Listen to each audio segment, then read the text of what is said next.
Oggi vi conduco alla scoperta di un altro autore del post-impressionismo. Questa volta parleremo di Vincent van Gogh. Van Gogh ha avuto una vita sicuramente segnata da delusioni, da sconfitte e anche dall'instabilità psichica.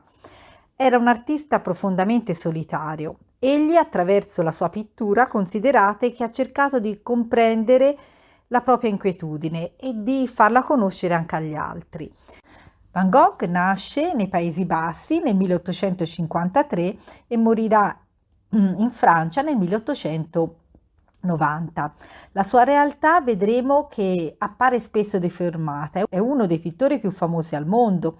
Lui ha avuto questa vita infelice, vissuta appunto tra solitudine e follia, e dopo gli inizi come predicatore scoprirà la pittura intorno al 1880, studia praticamente da autodidatta. Considerate che nel 1886 importantissimo sarà il suo trasferimento a Parigi, dove conosce l'impressionismo e i pittori impressionisti e quindi apprende una pennellata che diventa più spessa e soprattutto i colori molto più luminosi. Non è interessato comunque a rappresentare la realtà così com'è, come appare agli occhi degli impressionisti e di questa impressione, diciamo, istantanea, ma lui cerca di rappresentare invece quello che sente dentro di sé e cercherà di trasferire i suoi stati d'animo proprio sulla tela attraverso l'alterazione proprio di ciò che vede. E questo lo possiamo notare in molte sue opere.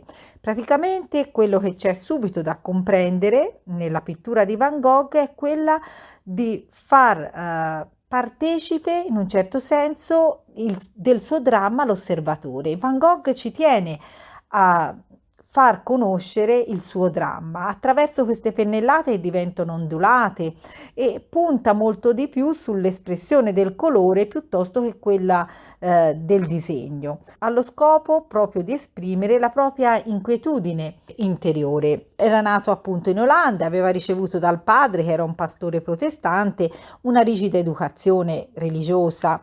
E quindi egli stesso aveva studiato teologia e era diventato anche un predicatore in una regione mineraria del Belgio. E in questo periodo pensate che lui inizia a dipingere, ritrae proprio la gente del villaggio e successivamente anche proprio i contadini, gli umili, i più poveri, cogliendoli realisticamente proprio mentre stanno lavorando nelle loro occupazioni.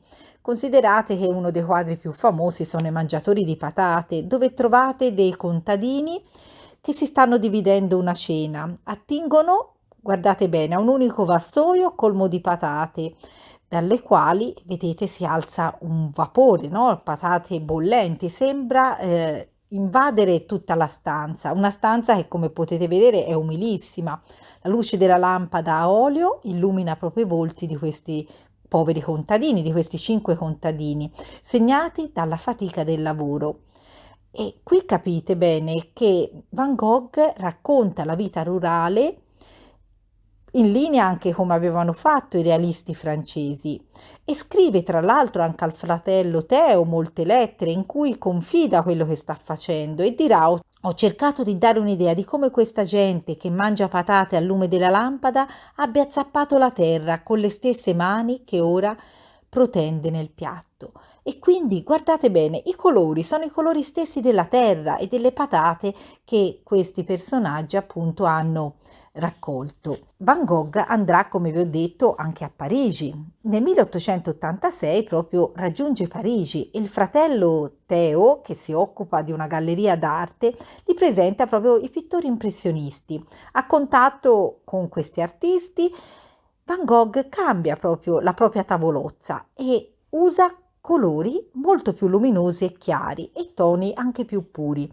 E nel 1888 si trasferirà addirittura ad Arles, in Provenza. Van Gogh esalta ancor più l'intensità del colore e anche il suo segno espressivo, che si fa sempre più rapido, sempre più vorticoso, sempre più violento.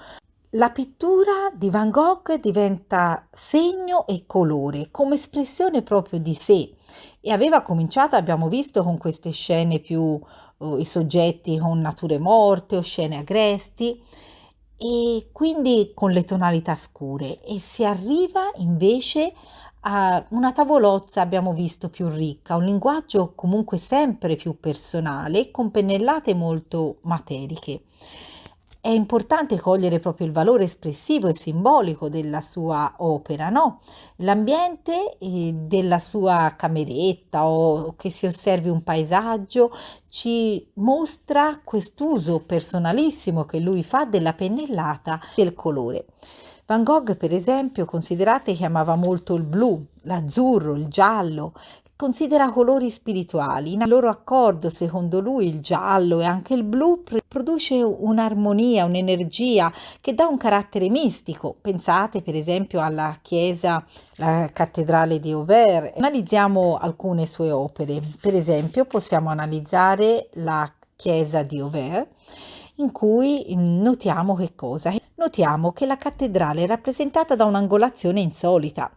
Per esempio, notate bene la parte dell'abside, non il fronte. La cattedrale poi è posta, guardate, all'incrocio tra due viottoli. L'edificio dà anche un'impressione proprio di instabilità. Un'instabilità. E qual è la caratteristica di questa composizione? La libertà sicuramente nella resa prospettica, la deformazione anche dei volumi. Le scelte cromatiche diventano sempre più soggettive, ma la vitalità di questa pennellata. E quali sono praticamente le novità che ha introdotto? Van Gogh è contrario alla pura imitazione, lo capite bene, della realtà. Sapete che una chiesa è un edificio che rappresenta la stabilità per eccellenza, no? E quindi lui non parte dalla pura imitazione della realtà, ma anzi esprime le sue sensazioni, creando un'immagine visionaria. Sembra quasi, guardando questa chiesa, di sentire le preghiere dei fedeli che salgono verso il cielo. Questa pittoresca chiesetta gotica è dipinta con colori del tutto irreali e trasformata in una visione. I tetti, le mura ondeggiano come se l'edificio fosse in realtà sul punto di crollare. Il cielo passa rapidamente dal blu al nero, mentre in basso vedete una contadina percorre un sentiero assolato. È un periodo in cui il disagio psichico di Van Gogh si aggrava, portandolo poi, lo vedremo, anche al suicidio. Dopo la morte, tra l'altro, viene scoperto solo allora il talento di Van Gogh, ma quando era in vita di circa 1 migliaio, pensate, di dipinti che riuscì a creare, riuscì a venderne soltanto uno. Analizziamo altre opere, come per esempio la sua cameretta. La sua camera accorda i colori in modo armonico in questo dipinto per esprimere il riposo assoluto. Sono tinte tenue, domina anche l'ocra, l'azzurro e ci infonde una sensazione di serenità, anche se però guardiamo il pavimento e sembra che tutto sia comunque in bilico. E la particolarità appunto di questa inquadratura, vediamo il ritratto del postino, vediamo comunque la finestra e la porta che sono chiuse, non aperte verso l'altro. E considerate che Van Gogh aveva provato con Gauguin a condurre anche un'amicizia che doveva portare, lo sapete bene, anche a un accordo tra i due, ma in realtà questo non avverrà e abbiamo anche un ritratto famosissimo in cui Van Gogh si recide un orecchio. Pensate che il tema del ritratto è fondamentale per lui e lui ne fa addirittura circa 35. È interessato a questo tema del ritratto, trovandosi in difficoltà, diciamo, nel reperire modelli che non sono disposti a posare per lui. Dipinse spesso proprio la propria immagine riflessa in uno specchio.